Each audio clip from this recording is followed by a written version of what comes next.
जय श्री जगन्नाथ। सर्वरहस्यं पुरुषोत्तमस्य देवान् अजानाति कुत मनुष्य। महाप्रभु श्री जगन्नाथंकर अनन्य लीला जहाँ देवता माने मध्य जानी पारंती नहीं, से भली एक दिव्य लीला होची महाप्रभुंकर स्नान यात्रा पर तांकर अदर्शन लीला।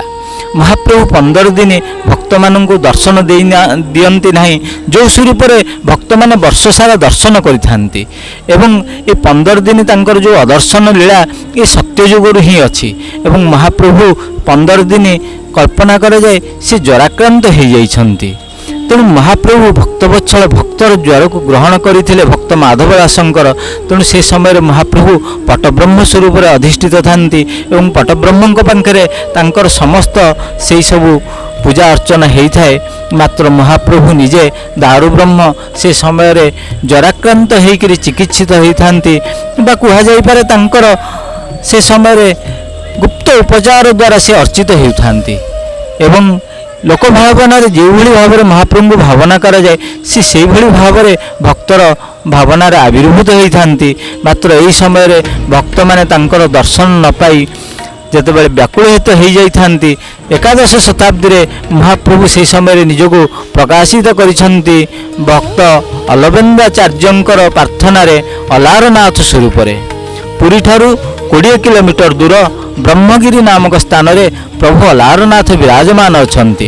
एवं तांकर दिव्य लालित्यमय विग्रह दर्शन कले जेकोसी भक्तर मनरे मध्य अत्यंत उत्फुल्ल भावना आसिब एवं अत्यंत आनंद भावना आसिब। एवं महाप्रभु अलारनाथ जी भक्तवत्सल एवं भक्त निमंते से एते जाग्रत जीवंत भाव में उपस्थित होती।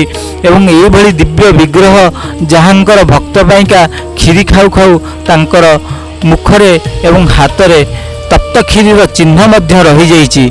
भक्तर बांछाकल्पद प्रभु अल्लारनाथ 15 दिन भक्त माने तांको सेठारे दर्शन करिथांती। श्री जगन्नाथ महाप्रभुंकर दर्शनर समस्त पुण्यफल भक्तंकर प्रार्थना अलारनाथंक दर्शन परिपूर्ण होता है।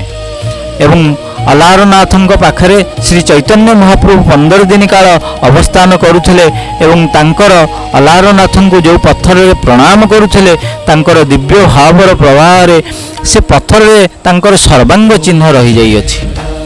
एवं दर्शन करने को अलारनाथंको हजार हजार लक्ष लक्ष भक्तंकर 15 दिन काल समावेश होता है। अणसर समय ज्येष्ठ मासर पूर्णिमा परठारु आषाढ़ अमावास्या पर्यंत यही 15 दिन प्रभुंकर अदर्शन लीला होता है। एवं प्रभु अलारनाथंक पाखे भक्त मानकर दिव्य समागम होता है। यह समय अलारनाथंकर खीरी अत्यंत प्रसिद्ध भोग अटे।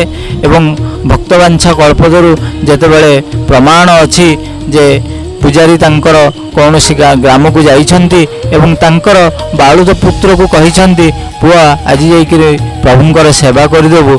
सेतेबेले से बालुद पुत्र जाई प्रभु को खीरी भोग अर्पण करिछि एवं हृदय व्याकुलतार प्रार्थना करिछि प्रभु आपण खीरी न खाइले मु किछि खाइबि नाही, ए प्राण त्याग करदेबि। एवं प्रभु से खीरी की ग्रहण करिछंती।